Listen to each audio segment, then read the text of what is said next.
T'as des questions précises toi ou pas? Ok, c'est bon. Non, lui, t'as des questions précises? Ok, non, j'ai pas de questions précises, mais oui. Ok, il va, le 1000%.com là, avec Tony qui tient la caméra. On est à la défense, à la finale du champ de bataille numéro 2. Aujourd'hui, comme jury, on a les mademoiselles Lady Save.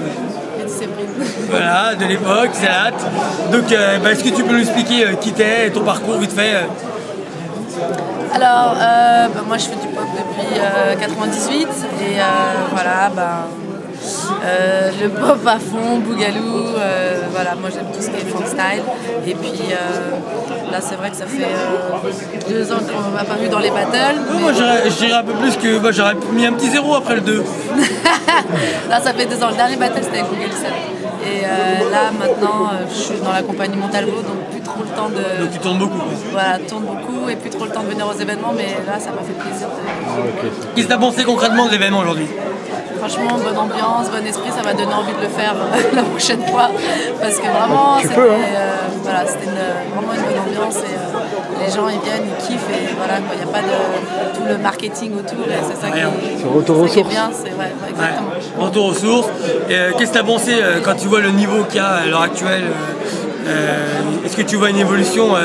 Qu'est-ce que tu penses? Parce que t'es plus ciblé pop, mais par rapport à l'époque où tu faisais énormément de battles, après on voyait moins dans le circuit, des battles, pas du hip-hop mais des battles. Et c'est quoi ton retour sur ce que tu as vu aujourd'hui par rapport à l'époque où tu faisais les battles? On va dire de manière générale, globale, dans toutes les disciplines, étrangement, j'ai pas trouvé qu'il y avait une progression énorme par rapport à les derniers trucs que j'ai vus. Et finalement, les gens, ils aiment bien retourner toujours aux bases, aux origines et tout ça. Et moi, je me rends compte que c'est vraiment ce que je kiffe. Et j'adore, moi, c'est quand je vois les danseurs, quand ils partent dans des délires, dans leur univers et tout. Là, franchement, je kiffe quand voilà, ils prennent du plaisir. Après, au niveau vraiment, on va dire le niveau, le level, tout ça, moi, j'ai pas l'impression qu'il y ait une grosse progression. C'est peut-être parce que les gens dans le debout, ils vont plus aux sources que vers le futur peut-être. Ouais, je pense que c'est ça. Peut-être qu'il y a peut-être trop un calque des boogaloo et compagnie et moins une recherche de personnalité ou d'originalité. Peut-être qu'aujourd'hui, en sortant du créneau boogaloo, on a peut-être plus l'impression qu'on est plus dans le registre de la danse debout en termes de pop peut-être. C'est peut-être ça aussi. Donc les mecs qui se focalisent tous sur la façon de danser le boogaloo. Tu vois ce que je veux dire? Ouais. C'est peut-être ça. Donc quand même, je tiens à préciser que c'était quelqu'un qui a fait pas mal de choses au niveau organisation. Tiens, parle-nous les organisations. On la voit comme ça. Parle-nous l'époque, comme j'ai dit tout à l'heure, mais j'ai pas ciblé tout. Alors, elle a fait bosser pas mal de monde, elle a organisé pas mal de choses. Même moi, elle m'a fait bosser. Voilà, elle a même fait travailler. On a fait ensemble, on avait organisé l'Original B-Boy Contest. À l'époque, quand il y avait le clash de Benji et les Krumps. Donc voilà, Duval il était là comme speaker. Donc ça c'était à Bretigny. C'est la première fois de ma vie que c'est speaker. Voilà. C'était la première fois qu'il y avait un vrai clash en fait aussi entre deux danseurs. Et voilà, je pense qu'après ça a donné envie aussi de faire des choses par rapport à ça parce que c'était vraiment un bon moment pour ceux qui étaient là. Je pense que c'était en 2002. Et après en 2003, il y avait les arènes de la Gloire aussi. Elle était présente toujours. Et voilà, après plein d'événements, plein de battles, surtout dans le 91 en fait. J'étais basée sur le 91. Je bossais pour la Diam 91. Donc voilà, des formations de formateurs. Je fais venir pas mal de fois les Américains aussi pour donner des stages, histoire de faire avancer la danse debout, surtout. Connaître l'historique, connaître les pionniers, savoir qui est qui, récupérer leurs témoignages, tu vois. Voilà. Moi, disons que j'avais la chance de partir aux États-Unis et je voyais plein de danseurs, ils étaient en France. Et on était aux États-Unis ensemble aussi, non? On est parti à Miami ensemble, on est parti à Los Angeles et en fait il y avait. Il y a eu des trucs. Voilà, et je voyais tous ceux qui restaient en France, je trouvais ça dommage qu'ils ne puissent pas avoir toutes ces informations-là parce qu'ils ne pouvaient pas voyager. Donc comme à l'époque je travaillais pour le Conseil Général de l'Essonne, voilà, on avait des moyens, donc voilà, c'était de faire venir en fait les Américains à nous pour donner un peu à tous les danseurs français les mêmes infos que nous on a pu avoir en partant là-bas. Et puis voilà, c'était une façon de progresser. Et puis, ce qui a permis à toute la France de se développer aussi. Hein.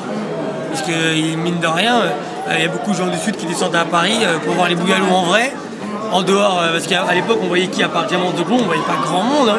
Là, c'est vrai qu'on savait permis de faire venir les Bougalous, il y avait Brian Green, avec, on avait organisé ça aussi avec Nasty, voilà, puis des Original Lookers aussi, Tony Lolo aussi, Muscabos. Qui aujourd'hui on les reconnaît plus qu'avant, carrément. Ouais. C'est ça qui est bizarre. C'est-à-dire qu'aujourd'hui je trouve qu'il y a des gens qui commencent à danser et à repartir plus dans la recherche de l'historique, qui a fait quoi, qui est qui. Et des fois vous avez des mecs qui sont super forts et ils connaissent rien à l'historique. Alors ils sont forts mais en réalité c'est des merdes, ils sont claqués. Parce que pour moi, même si t'es fort techniquement, même si t'es un putain de danseur, si tu connais rien à ton mouvement, si tu connais rien à ton histoire, t'es une merde. C'est que finalement, t'es juste un mec de mode. Et quand t'es un vrai danseur, tu cherches à savoir qui a fait quoi, qui a fait qui est qui. Et tu te renseignes quand même sur ta culture. Parce que c'est pas juste danser, hein, la culture hip-hop. Il y a beaucoup de choses à savoir. Et notamment grâce à ces stages, on a appris beaucoup de choses. Et puis c'est super important d'avoir toutes les petites anecdotes des Américains de l'époque, il y avait ça. Parce que nous on se faisait des petites idées, mais eux aussi c'était chaud à leur époque. Et aujourd'hui, parce que bon, t'es comme moi, t'as un certain âge, qu'on ne va pas donner. Quand tu arrives aujourd'hui dans les événements comme ça, tu te dis pas, il y a pas un problème de génération, mais tu te dis pas, putain, c'est bizarre, toutes les personnes qui sont autour de moi, avant je connaissais. Ouais, je connais plus personne quoi, pratiquement. Bah, c'est vrai que ça m'a fait un peu cette impression-là, parce que du coup, le milieu maintenant qui est représenté, on va dire le milieu hip-hop qui est représenté dans les battles, c'est plus les mêmes têtes que je voyais à l'époque. Et maintenant il y a beaucoup de jeunes et tout ça, mais en même temps ça amène une nouvelle énergie et ça je trouve ça mortel. Mais c'est vrai que c'est pour ça que je trouve que c'est un peu une nouvelle vague en fait, qui a envie de retourner aux sources aussi, donc c'est pour ça que c'est un peu la machine qui... Et carrément, même quand t'arrives dans les événements et tu connais plus personne, même un mec que t'aimes pas, tu lui dis bonjour. Yuval, je rigole. Non mais c'est vrai que je sais que ça s'était fait là quand pendant un petit moment tu ne reviens plus. Même moi là pendant un an je m'étais mis à fond dans l'électro. Enfin j'étais encore speaker, mais quand je suis revenu, quand j'ai recréé les événements à la DEF, il y avait des visages que je connaissais pas comme quand j'avais ma régularité, tu vois. Des visages je reconnaissais plus trop. Mais bon, j'ai pas fait 2 ans avec Montalvo, donc c'était juste un an. En un an, t'as encore le temps. En 2 ans, le monde il change trop quoi. Ah, bah, c'est ça, hein. Les têtes elles ont trop changé. Là, tu te verrais faire le battle. Franchement, en binôme. Moi, ce que j'aime pas trop, c'est l'histoire des binômes. Parce que même là, c'était difficile de le juger, étant donné que c'est deux, forcément. Des fois, les équipes, elles n'étaient pas forcément hétérogènes. Exactement. Et donc, du coup, c'était ça qui était vraiment difficile. Parce qu'il y avait des fois, il y a des super danseurs dans une équipe. Après, dans l'autre, vu que tu juges plus sur l'instant, t'es amené à plus voter pour eux, sachant que c'est un peu délicat. Moi, je préfère les one-one. D'ailleurs, moi, quand j'en fais, je préfère faire aussi un one-one. Comme ça, je sais que je compte que sur moi. Non, mais en même temps, ça nous a permis de créer des nouveaux binômes. Mais c'est vrai qu'il y avait des danseurs en binôme. Eux, ils faisaient tout le travail. Et puis l'autre derrière, il était un peu léger. Voilà, mais ça se voyait de toute façon. C'était évident. Ce que j'ai bien aimé là, dans le fait que ce soit ici dans 1000%, c'est que finalement, c'est pas comme le Juste Debout, où du coup, comme c'est vachement médiatisé, les danseurs, ils s'y préparent 1 an à l'avance pour travailler leur combi. Donc du coup, il n'y a pas beaucoup de moments, on va dire, vraiment spontanés. Tout est un peu trop préparé. Moi, je trouve que c'est ça que je regrette un peu maintenant, même si c'est un super événement et qui mérite d'être là et tout ça. Là, c'est gratuit quand même, là. À la différence du Juste Debout, là, c'est quand même un événement gratuit. On est assis par terre, mais c'est gratuit. C'est gratuit, là. Donc voilà, mais c'est vrai que du coup, on voit plus de choses spontanées. Voilà, on est plus dans le freestyle, dans le ressenti. Et ça, c'est... Voilà.